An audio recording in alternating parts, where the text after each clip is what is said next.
ಆತ್ಮೀಯ ಸಹೋದರ ಸಹೋದರಿಯರೇ, ಸತ್ಯವೇದ ಅಧ್ಯಯನ ಕಾರ್ಯಕ್ರಮಕ್ಕೆ ಪ್ರೀತಿಯ ಸುಸ್ವಾಗತ. ದೇವರ ಜೀವವುಳ್ಳ ವಾಕ್ಯಗಳು ಅನುದಿನವೂ ನಮ್ಮ ಜೀವಿತಕ್ಕೆ ಬಲವನ್ನು ನೀಡುತ್ತಿದೆ. ಕಳೆದ ಕಾರ್ಯಕ್ರಮದಲ್ಲಿ ಆದಿಕಾಂಡ ಪುಸ್ತಕದ 5ನೇ ಅಧ್ಯಾಯದ 5ನೇ ವಚನದವರೆಗೆ ಧ್ಯಾನ ಮಾಡಿ ಆತ್ಮೈಕ ಲಾಭವನ್ನು ಹೊಂದಿಕೊಂಡು ನಾವು ಇಂದಿನ ಅಧ್ಯಾಯದಲ್ಲಿ ಆದಿಕಾಂಡ ಪುಸ್ತಕದ 5ನೇ ಅಧ್ಯಾಯದ 21ನೇ ವಚನದಿಂದ 6ನೇ ಅಧ್ಯಾಯದ 3ನೇ ವಚನದವರೆಗೆ ಧ್ಯಾನ ಮಾಡಿ ಹನೋಕನ ರೋಮಾಂಚಕ ಕಥೆಯನ್ನು ತಿಳಿದುಕೊಳ್ಳೋಣ. ಬನ್ನಿರಿ, ನಮ್ಮ ಅಧ್ಯಯನವನ್ನು ಪ್ರಾರಂಭಿಸೋಣ.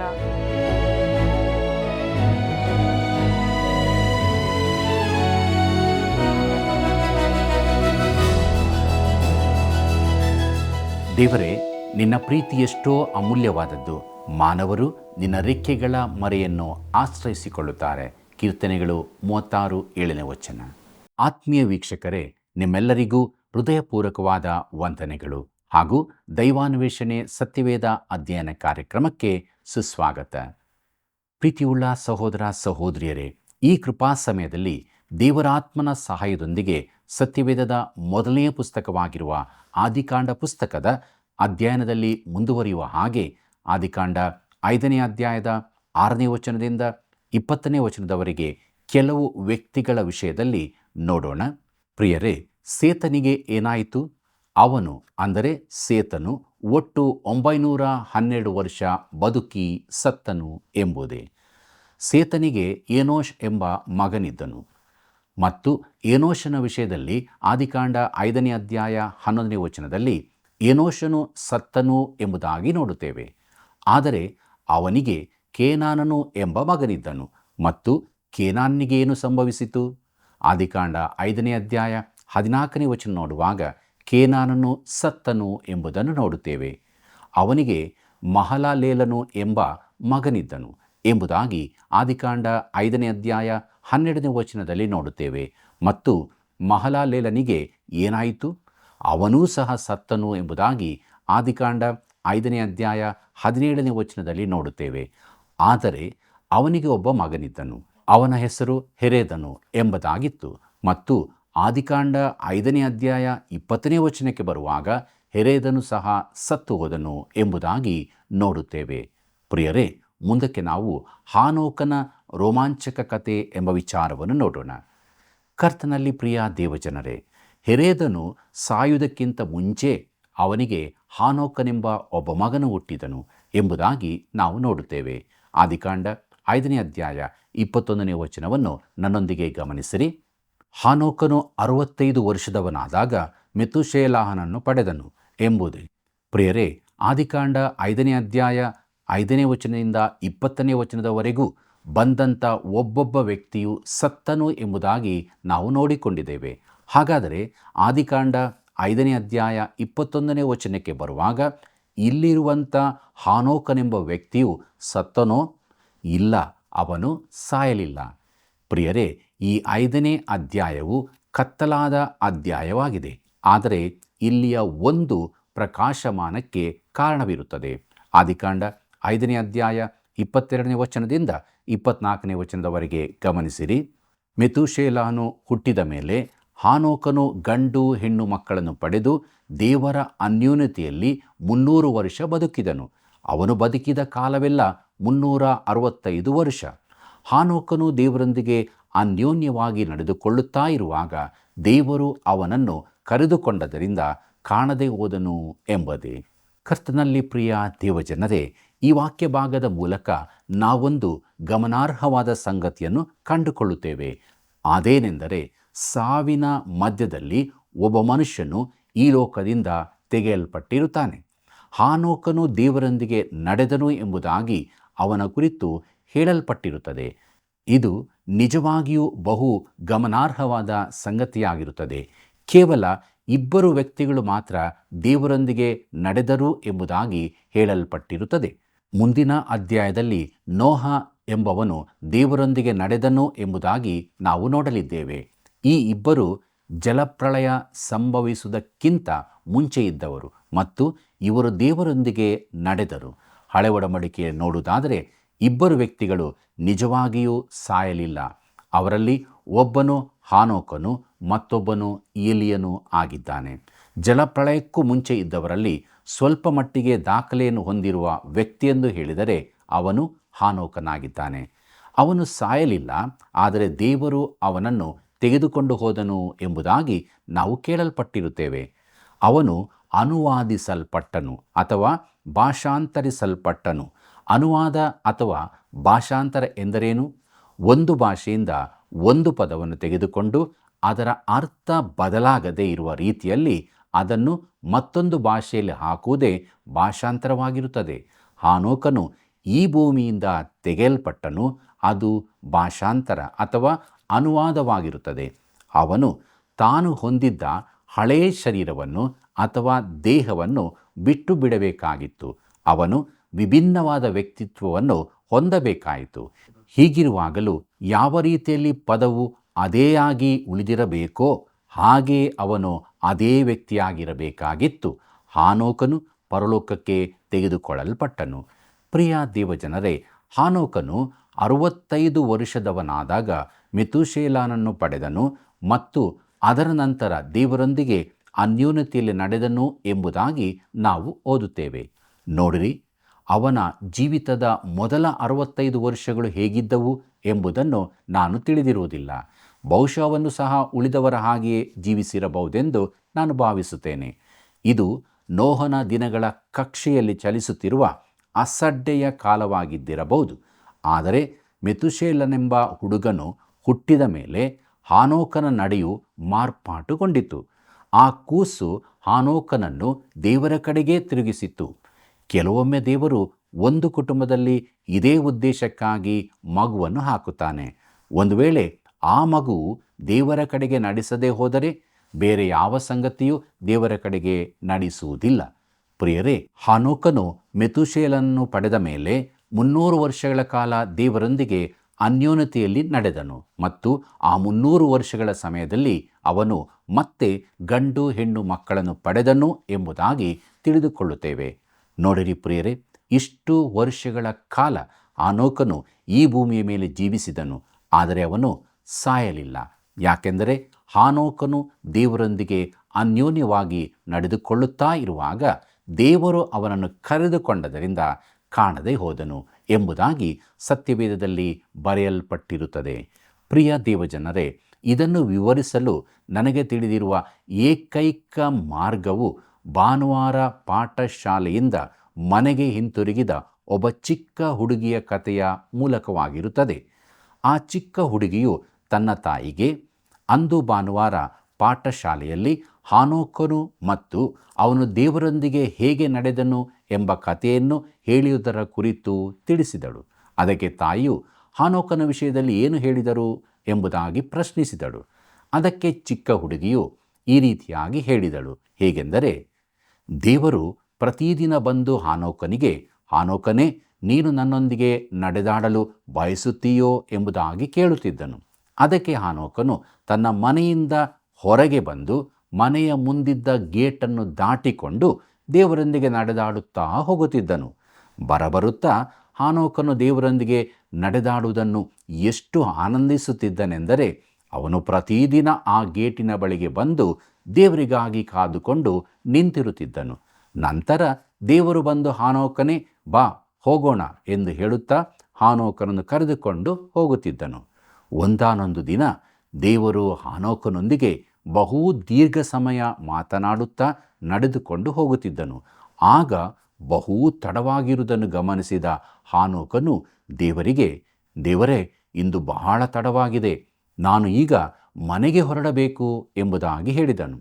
ಆಗ ದೇವರು ಹಾನೋಕನಿಗೆ, ಹಾನೋಕನೇ, ನೀನು ನಿನ್ನ ಮನೆಯಿಂದ ಬಹು ದೂರ ಬಂದಿರುವಿ, ಆದರೆ ಈಗ ನನ್ನ ಮನೆ ಬಹು ಸಮೀಪವಾಗಿದೆ, ಆದುದರಿಂದ ನೀನು ನನ್ನ ಜೊತೆಗೆ ಬಂದು ಬಿಡು ಎಂಬುದಾಗಿ ಹೇಳಿ ಹಾನೋಕನನ್ನು ದೇವರು ತನ್ನ ಮನೆಗೆ ಕರೆದುಕೊಂಡು ಹೋಗಿರುವುದರಿಂದ ಆಮೇಲೆ ಹಾನೋಕನು ಈ ಭೂಮಿಯ ಮೇಲೆ ಕಾಣಿಸಲೇ ಇಲ್ಲ ಎಂಬುದಾಗಿ ಹೇಳಿದಳು. ಪ್ರಿಯರೇ, ಇದಕ್ಕಿಂತ ಉತ್ತಮವಾಗಿ ವಿವರಣೆ ನನಗೆ ತಿಳಿದಿರುವುದಿಲ್ಲ. ನಿಖರವಾಗಿಯೂ ಇದುವೇ ಇಲ್ಲಿರುವಂಥ ಕಥೆಯಾಗಿರುತ್ತದೆ.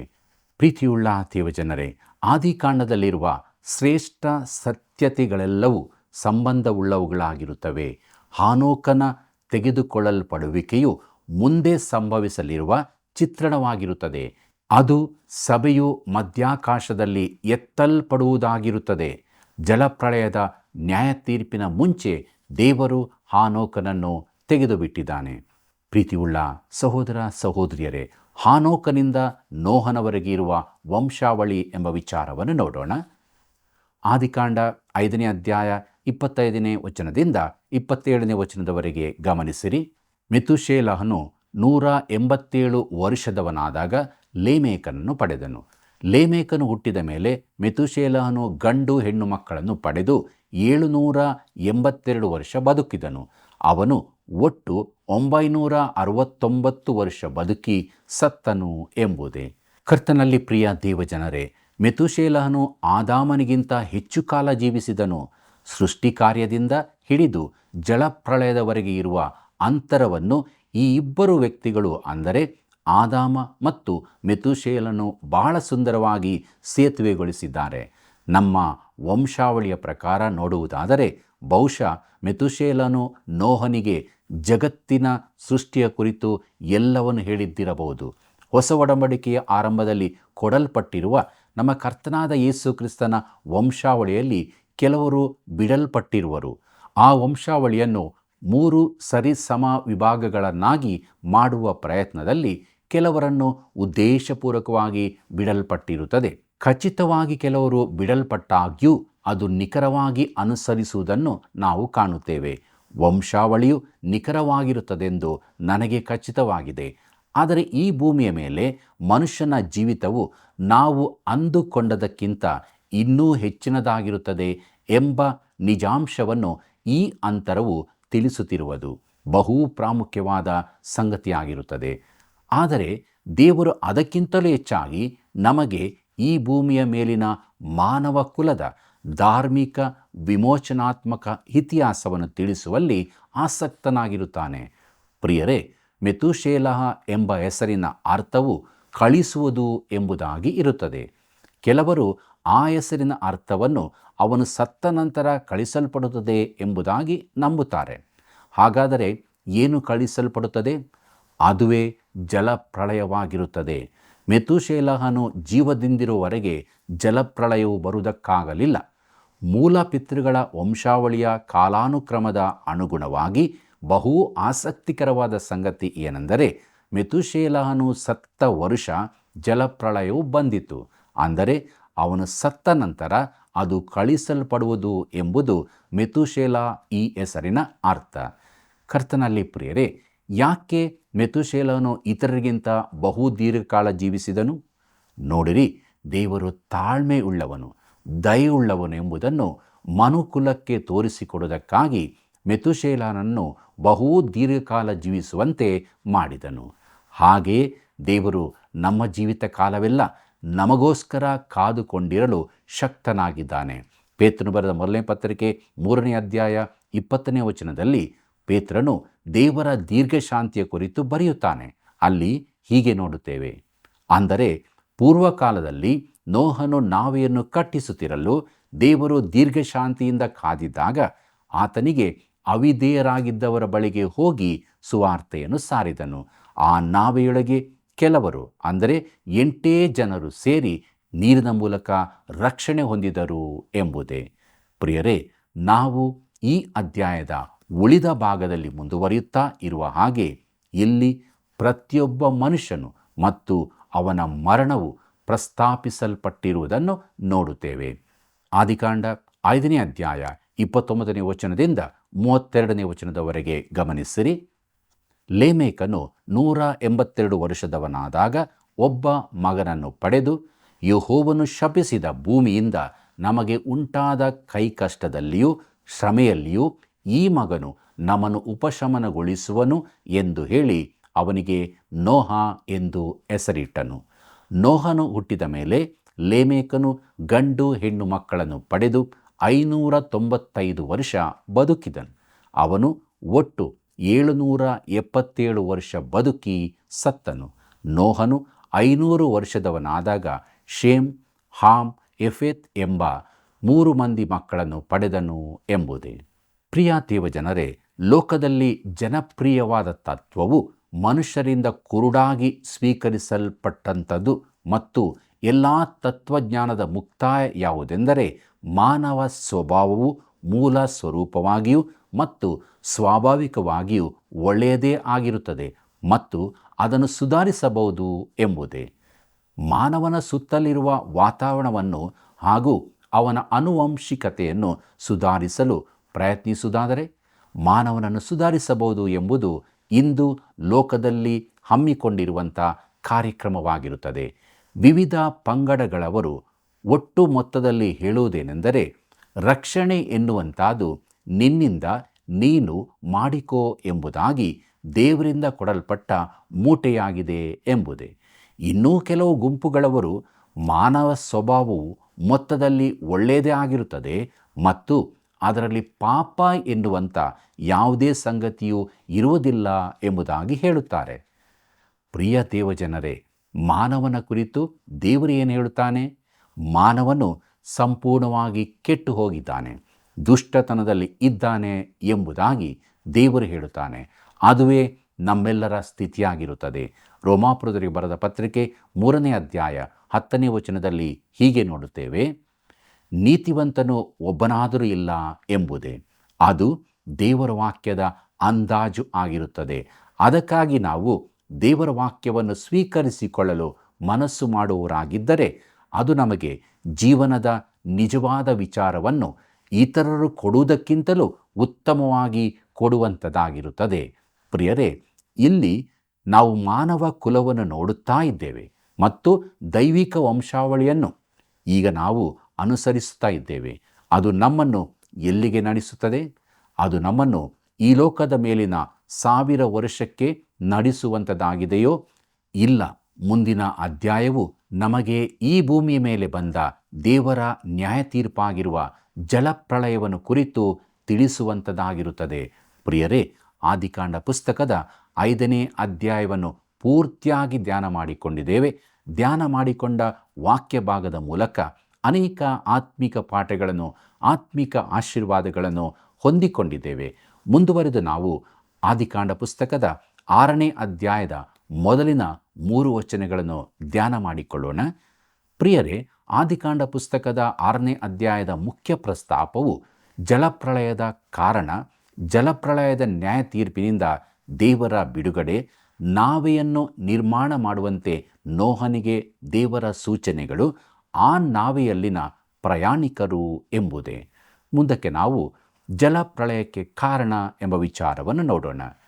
ಕರ್ತನಲ್ಲಿ ಪ್ರಿಯ ದೇವಜನರೇ, ಆದಿಕಾಂಡದ 6ನೇ ಅಧ್ಯಾಯದಲ್ಲಿ ನಾವು ಬರೀ ಜಲಪ್ರಳಯವನ್ನು ನೋಡುವುದಷ್ಟೇ ಅಲ್ಲ, ಜೊತೆಗೆ ಜಲಪ್ರಳಯದ ನ್ಯಾಯ ತೀರ್ಪಿಗೆ ಕಾರಣವನ್ನೂ ಸಹ ನೋಡುತ್ತೇವೆ. ಆದಿಕಾಂಡ 6ನೇ ಅಧ್ಯಾಯ ಮೊದಲಿನ 2 ವಚನಗಳನ್ನು ಗಮನಿಸಿರಿ. ಭೂಮಿಯ ಮೇಲೆ ಜನರು ಹೆಚ್ಚುತ್ತಾ ಅವರಿಗೆ ಹೆಣ್ಣು ಮಕ್ಕಳು ಹುಟ್ಟಲು ದೇವಪುತ್ರರು ಮನುಷ್ಯಪುತ್ರಿಯರ ಸೌಂದರ್ಯವನ್ನು ನೋಡಿ ತಮಗೆ ಇಷ್ಟರಾದವರನ್ನು ಹೆಂಡರನ್ನಾಗಿ ಮಾಡಿಕೊಂಡರು ಎಂಬುದೇ. ಪ್ರಿಯರೇ, ಈ ವಾಕ್ಯ ಭಾಗದಲ್ಲಿರುವ ದೇವಪುತ್ರರು ಮತ್ತು ಮನುಷ್ಯಪುತ್ರಿಯರು ಎಂಬ ವಿಷಯವು ಎಂದೂ ಮುಗಿಯದ ಚರ್ಚೆಗೆ ಕಾರಣವಾಗಿರುತ್ತದೆ. ಅನೇಕ ಶ್ರೇಷ್ಠ ಪಂಡಿತರು ಈ ವಾಕ್ಯ ಭಾಗದಲ್ಲಿ ನೋಡುವ ದೇವಪುತ್ರರು, ದೇವದೂತರು ಎಂದು ಹೇಳುವ ಸ್ಥಾನವನ್ನು ವಹಿಸಿಕೊಳ್ಳುತ್ತಾರೆ. ಹಾಗಾದರೆ ಒಂದು ವಿಚಾರವನ್ನು ನಮ್ಮ ಮುಂದೆ ಇಟ್ಟುಕೊಳ್ಳೋಣ. ಅದೇನೆಂದರೆ, ಒಂದು ವೇಳೆ ಇವರು ಒಳ್ಳೆಯ ದೇವದೂತರಾಗಿದ್ದರೆ ಇಂಥ ಪಾಪವನ್ನು ಅವರು ಮಾಡುತ್ತಿರಲಿಲ್ಲ, ಮತ್ತು ದುಷ್ಟ ದೇವದೂತರಾಗಿದ್ದರೆ ಅವರನ್ನು ದೇವಪುತ್ರರು ಎಂಬುದಾಗಿ ಕರೆಯುತ್ತಿರಲಿಲ್ಲ. ಹಾಗಾದರೆ ಇವರು ಯಾರಾಗಿರುತ್ತಾರೆ? ಅದರ ಜೊತೆಗೆ ನಾವು ಯೋಚಿಸಬೇಕಾದ ಮತ್ತೊಂದು ವಿಷಯವೇನೆಂದರೆ, ಮನುಷ್ಯನ ಸಂತತಿ ಇತ್ತು, ದೈತ್ಯರ ಸಂತತಿ ಇರಲಿಲ್ಲ ಎಂಬುದೇ. ಹೀಗಿರುವಾಗ ಇವರು ದೈತ್ಯ ಸಂತತಿಯವರಾಗಿದ್ದರು ಎಂಬುದನ್ನು ಅನೇಕರು ಯಾಕೆ ಊಹಿಸಿಕೊಳ್ಳುತ್ತಾರೆ ಎಂಬ ವಿಷಯವು ನನಗೆ ತಿಳಿದಿರುವುದಿಲ್ಲ. ಇದರ ಕುರಿತಾಗಿ 4ನೇ ವಚನಕ್ಕೆ ಬರುವಾಗ ಇನ್ನಷ್ಟು ಹತ್ತಿರದಿಂದ ನಾವು ನೋಡಿಕೊಳ್ಳೋಣ. ಆದಿಕಾಂಡ 6ನೇ ಅಧ್ಯಾಯ 3ನೇ ವಚನವನ್ನು ಗಮನಿಸಿರಿ. ಆಗ ಯೆಹೋವನು, ನನ್ನ ಆತ್ಮವು ಮನುಷ್ಯರಲ್ಲಿ ಶಾಶ್ವತವಾಗಿರುವುದಿಲ್ಲ, ಅವರು ಭ್ರಷ್ಟರಾದದರಿಂದ ಮರ್ತ್ಯರೇ, ಅವರ ಆಯುಷ್ಯವು 120 ವರ್ಷವಾಗಲಿ ಅಂದನು ಎಂಬುದೇ. ಪ್ರಿಯರೇ, ನೋಹನು 120 ವರ್ಷಗಳ ಕಾಲ ದೇವರ ವಾಕ್ಯವನ್ನು ಸಾರಿದನು ಎಂದು ನಾವು ನಂಬುತ್ತೇವೆ ಮತ್ತು ಆ ಸಮಯದಲ್ಲಿ ದೇವರ ಆತ್ಮನು ಮನುಷ್ಯರೊಂದಿಗೆ ಶ್ರಮಿಸುತ್ತಿದ್ದನು ಎಂಬುದನ್ನು ತಿಳಿದುಕೊಂಡಿದ್ದೇವೆ. ಪೇತ್ರನು ಬರೆದ ಮೊದಲನೇ ಪತ್ರಿಕೆ 3ನೇ ಅಧ್ಯಾಯ 18 ಮತ್ತು 19ನೇ ವಚನಗಳನ್ನು ಓದುವಾಗ ಅಲ್ಲಿ ಹೀಗೆ ನೋಡುತ್ತೇವೆ: ಕ್ರಿಸ್ತನು ಸಹ ನೀತಿವಂತನಾಗಿದ್ದು ಅನೀತಿವಂತರಿಗೋಸ್ಕರ ಪ್ರಾಣ ಕೊಟ್ಟು ನಮ್ಮನ್ನು ದೇವರ ಬಳಿಗೆ ಸೇರಿಸುವುದಕ್ಕಾಗಿ ಒಂದೇ ಸಾರಿ ಪಾಪ ನಿವಾರಣಕ್ಕೋಸ್ಕರ ಬಾಧೆಪಟ್ಟು ಸತ್ತನು. ಆತನು ಶರೀರ ಸಂಬಂಧದಲ್ಲಿ ಕೊಲ್ಲಲ್ಪಟ್ಟನು, ಆತ್ಮ ಸಂಬಂಧದಲ್ಲಿ ತಿರುಗಿ ಬದುಕುವನಾದನು. ಇದಲ್ಲದೆ ಆತನು ಆತ್ಮರೂಪನಾಗಿ ಸೆರೆಯಲ್ಲಿದ್ದ ಆತ್ಮಗಳ ಬಳಿಗೆ ಎಂಬುದೇ. ಪ್ರಿಯರೇ, ಗತಕಾಲದಲ್ಲಿ ಅಂದರೆ ನೋಹನ ದಿನಗಳಲ್ಲಿ ದೇವರ ಆತ್ಮನು ಮನುಷ್ಯರನ್ನು ದೇವರ ಬಳಿಗೆ ನಡೆಸಲು ಶ್ರಮಿಸುತ್ತಿದ್ದನು. ಆದರೆ ಅವರು ತಿರುಗುವುದಕ್ಕೆ ಮನಸ್ಸು ಮಾಡಲಿಲ್ಲ ಎಂಬುದನ್ನು ಪೇತ್ರನು ಇಲ್ಲಿ ಸ್ಪಷ್ಟಪಡಿಸುತ್ತಾ ಇದ್ದಾನೆ. ಈ ಆತ್ಮಗಳು ಪೇತ್ರನು ತನ್ನ ಪತ್ರಿಕೆಯನ್ನು ಬರೆಯುವಾಗ ಸೆರೆಯಲ್ಲಿದ್ದವು. ಆದರೆ ನೋಹನ ದಿನಗಳಲ್ಲಿ ಅವುಗಳಿಗೆ ಸುವಾರ್ತೆ ಸಾರಲ್ಪಟ್ಟಿದ್ದವು. ಇದನ್ನು ನಾವು ಹೇಗೆ ತಿಳಿದುಕೊಳ್ಳುತ್ತೇವೆ? ಪೇತ್ರನು ಬರೆದ ಮೊದಲನೇ ಪತ್ರಿಕೆ 3ನೇ ಅಧ್ಯಾಯ 20ನೇ ವಚನ ಓದುವಾಗ ಹೀಗೆ ನೋಡುತ್ತೇವೆ. ಹೇಗೆಂದರೆ, ಅಂದರೆ ಪೂರ್ವಕಾಲದಲ್ಲಿ ನೋಹನು ನಾವೆಯನ್ನು ಕಟ್ಟಿಸುತ್ತಿರಲು ದೀರ್ಘಶಾಂತಿಯಿಂದ ಕಾದಿದ್ದಾಗ ಆತನಿಗೆ ಅವಿಧೇಯರಾಗಿದ್ದವರ ಬಳಿಗೆ ಹೋಗಿ ಸುವಾರ್ತೆಯನ್ನು ಸಾರಿದನು. ಆ ನಾವೆಯೊಳಗೆ ಕೆಲವರು, ಅಂದರೆ 8 ಜನರು ಸೇರಿ ನೀರಿನ ಮೂಲಕ ರಕ್ಷಣೆ ಹೊಂದಿದರು ಎಂಬುದೇ. ಪ್ರಿಯರೇ, ಯಾವಾಗ ಅವರು ಅವಿಧೇಯರಾಗಿದ್ದರು? ನೋಹನ ದಿನಗಳಲ್ಲಿ. ದೇವರು ದೀರ್ಘಶಾಂತಿಯಿಂದಿದ್ದಾಗ ಆ 120 ವರ್ಷಗಳಲ್ಲಿ ಅವರು ಅವಿಧೇಯರಾಗಿದ್ದರು ಎಂಬುದನ್ನು ನಾವು ತಿಳಿದುಕೊಳ್ಳುತ್ತೇವೆ. ಹೌದು ಪ್ರಿಯರೇ, ಈ ದಿವಸಗಳಲ್ಲಿ ಕೂಡ ಪರಿಸ್ಥಿತಿ ಹೀಗೇ ಇದೆ. ಭೂಲೋಕದಲ್ಲಿ ಪಾಪ ತುಂಬಿ ತುಳುಕುತ್ತಾ ಇದೆ. ಅವಿಧೇಯತೆ ಜೀವಿತವನ್ನು ನಾವು ಕಾಣುತ್ತಾ ಇದ್ದೇವೆ. ದೇವರಿಗೆ ಅವಿಧೇಯರು, ತಂದೆ ತಾಯಿಗಳಿಗೆ ಅವಿಧೇಯರು, ಲೋಕದ ಎಲ್ಲ ಸಂಗತಿಗಳಲ್ಲಿ ಅವಿಧೇಯತೆ ಇರುವಾಗ ದೇವರ ವಾಕ್ಯವು ಸಾರಲ್ಪಡುತ್ತಾ ಇದ್ದರೂ ಅನೇಕರಿಗೆ ಪ್ರಶ್ನೆ ಇದೆ: ಯಾಕೆ ದೇವರು ಬರುತ್ತಾ ಇಲ್ಲ ಎಂಬುದಾಗಿ, ಯಾಕೆ ಆತನು ಕಾರ್ಯ ಮಾಡುತ್ತಾ ಇಲ್ಲ, ಯಾಕೆ ಇಷ್ಟು ಕೆಟ್ಟತನವು ತುಂಬಿ ತುಳುಕುತ್ತಾ ಇದೆ, ಯಾಕೆ ದುಷ್ಟರಾಗಿ ಅವರು ಜೀವಿಸುತ್ತಾ ಇದ್ದಾರೆ, ನೀತಿವಂತರಿಗೆ ಕಷ್ಟಗಳು ಯಾಕೆ ಬರುತ್ತದೆ ಎಂಬುದಾಗಿ. ಪ್ರಿಯರೇ, ದೇವರು ಪ್ರೀತಿ ಸ್ವರೂಪನಾದ ದೇವರು, ಆತನು ನೀತಿಯ ದೇವರು, ಆತನು ದೀರ್ಘಶಾಂತಿಯಿಂದ ಕಾಯುತ್ತಾ ಇದ್ದಾನೆ. ಯಾರೂ ಕೂಡ ನಾಶವಾಗಿ ಹೋಗಬಾರದು ಎಂಬುದಾಗಿ ಆತನು ತಾಳ್ಮೆಯಿಂದ ಕಾದಿರುವಾಗ ಆತನ ದೀರ್ಘಶಾಂತಿಯನ್ನು ನಾವು ಅರಿತವರಾಗಿದ್ದುಕೊಂಡು ದೇವರ ವಾಕ್ಯಕ್ಕೆ ವಿಧೇಯರಾಗಿ ಜೀವಿಸಿ ಆತನ ಬಳಿಗೆ ಬಂದು ಆತನ ಪ್ರೀತಿಯಲ್ಲಿ ನೆಲೆನಿಲ್ಲಬೇಕು ಎಂಬುದಾಗಿ ಆತನು ಕಾಯುತ್ತಾ ಇದ್ದಾನೆ. ಆದುದರಿಂದ ಅನುದಿನವೂ ಪ್ರಿಯರೇ, ದೇವರ ವಾಕ್ಯವನ್ನು ನಾವು ಕೇಳಿ ಅದಕ್ಕೆ ವಿಧೇಯರಾಗಬೇಕು. ನಾವು ಸಿದ್ಧಪಡಿಸಿಕೊಳ್ಳಬೇಕು, ನಾವು ಶುದ್ಧಪಡಿಸಿಕೊಳ್ಳಬೇಕೆಂದು ಆತನು ಬಯಸುತ್ತಾ ದೀರ್ಘಶಾಂತಿಯಿಂದ ಕಾಯುತ್ತಾ ತನ್ನ ವಾಕ್ಯವನ್ನು ಎಲ್ಲರಿಗೂ ಕಳಿಸಿಕೊಡುತ್ತಾ ಇದ್ದಾನೆ. ಆತನು ನ್ಯಾಯಾಧೀಶನಾಗಿ ಬರುತ್ತಾನೆ, ನಿಜ, ಬಂದೇ ಬರುತ್ತಾನೆ. ಆತನನ್ನು ಕಾಯುತ್ತಾ ತಾಳ್ಮೆಯಿಂದ ಜೀವಿಸುವವರು ಫಲವನ್ನು ಹೊಂದಿಕೊಳ್ಳುತ್ತಾರೆ. ಪ್ರೀತಿಯುಳ್ಳ ದೇವಜನರೇ, ದೇವರ ವಾಕ್ಯವನ್ನು ಕೇಳಿದ ನಾವಾದರೂ ಪರಿಶುದ್ಧತೆಯನ್ನು ಕಾಪಾಡಿಕೊಳ್ಳುತ್ತಾ ಆತನ 2ನೇ ಬರುಣವನ್ನು ಎದುರು ನೋಡುತ್ತಾ ಸದಾ ಸಿದ್ಧರಾಗಿ ಜೀವಿಸೋಣ. ಪ್ರಾರ್ಥನೆ ಮಾಡೋಣ. ಪ್ರೀತಿ ಸ್ವರೂಪನಾದ ದೇವರೇ, ಈ ಕೃಪಾಗಳಿಗೆಯಲ್ಲಿ ನಿನ್ನ ಪಾದ ಬಳಿಗೆ ನಾವು ಬಂದಿದ್ದೇವೆ. ನಿನ್ನ ವಾಕ್ಯವು ನಮ್ಮ ಸಂಗಡ ಮಾತನಾಡಿದೆ. ನೀನು ದೀರ್ಘಶಾಂತಿಯಿಂದ ಕಾಯುತ್ತಿರುವಾಗ ನಾವು ನಿನ್ನ ವಾಕ್ಯವನ್ನು ಅಸಡ್ಡೆ ಮಾಡದೆ ನಿನ್ನ ವಾಕ್ಯಕ್ಕೆ ಕಿವಿಗೊಟ್ಟು ನಮ್ಮನ್ನೇ ನಿನಗೆ ಸಮರ್ಪಿಸಿಕೊಂಡವರಾಗಿ ನಿತ್ಯ ಜೀವದ ನಿರೀಕ್ಷೆ ಉಳ್ಳವರಾಗಿ ನಿನ್ನ ಬರೋಣವನ್ನು ಸದಾ ಎದುರು ನೋಡುತ್ತಾ ಜೀವಿಸುವುದಕ್ಕೆ ನಮಗೆ ಸಹಾಯ ಮಾಡು. ತಂದೆಯಾದ ದೇವರೇ, ಯಾರೂ ಕೂಡ ನಿನ್ನ ಅನ್ಯೋನ್ಯತೆಯಿಂದ ತಪ್ಪಿ ಹೋಗದಂತೆ ಕಾಪಾಡು ಸ್ವಾಮಿ. ನಮ್ಮೆಲ್ಲ ವೀಕ್ಷಕ ಬಾಂಧವರ ಭಿನ್ನ ಪ್ರಾರ್ಥನೆಗಳನ್ನು ಆಲಿಸು, ಅವರಿಗೆ ಸದುತ್ತರವನ್ನು ದಯಪಾಲಿಸಿಕೊಡು. ಅವರು ನಿನ್ನ ಪ್ರೀತಿಯಿಂದ ತುಂಬಿದವರಾಗಿ ನಡೆಯುವಂತೆ ಸಹಾಯ ಮಾಡು. ಯೇಸುವಿನ ನಾಮದಲ್ಲಿ ಬೇಡಿದ್ದೇವೆ ತಂದೆ, ಆಮೆನ್.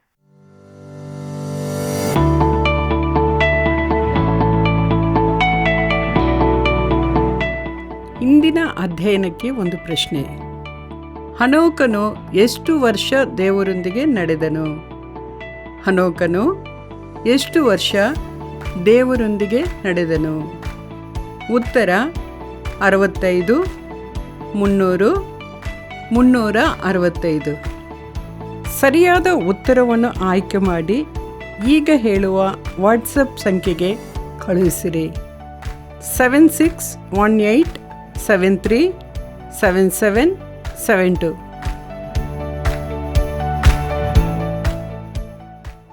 ಪ್ರಿಯರೇ, ಆದಿಕಾಂಡ ಪುಸ್ತಕದ 5ನೇ ಅಧ್ಯಾಯವು ಕತ್ತಲೆಯ ಅಧ್ಯಾಯವಾಗಿದ್ದರೂ ಕೂಡ ಅಲ್ಲಿ ಒಂದು ಪ್ರಕಾಶವು ಬರುತ್ತದೆ. ಅದುವೇ ಹನೋಕನು ಎಂದು ನಾವು ತಿಳಿದುಕೊಂಡೆವು. ಹನೋಕನು ದೇವರೊಂದಿಗೆ ಅನ್ಯೋನ್ಯವಾಗಿ ನಡೆದುಕೊಂಡನು. ಮೆತೂಶೇಲಾಹನ ಹೆಸರಿನ ಅರ್ಥದಂತೆ ಅವನ ಮರಣದ ನಂತರ ಜಲಪ್ರಳಯವು ಬಂದಿತು ಎಂಬುದನ್ನು ತಿಳಿದುಕೊಂಡ ನಾವು ದೇವರೊಂದಿಗೆ ಅನ್ಯೋನ್ಯತೆಯ ಜೀವಿತವನ್ನು ಜೀವಿಸೋಣ. ಆತನ ಆಶೀರ್ವಾದಕ್ಕೆ ಪಾತ್ರರಾಗೋಣ. ಆತ್ಮೀಯ ವೀಕ್ಷಕರೇ, ಇಂದು ನೀವು ತಿಳಿದುಕೊಂಡ ಸತ್ಯಗಳನ್ನು ನಮಗೆ ತಿಳಿಯಪಡಿಸಿರಿ. ತಪ್ಪದೇ ಕರೆ ಮಾಡಿರಿ. ಮತ್ತೆ ಮುಂದಿನ ಕಾರ್ಯಕ್ರಮದಲ್ಲಿ ಭೇಟಿಯಾಗೋಣ. ವಂದನೆಗಳು.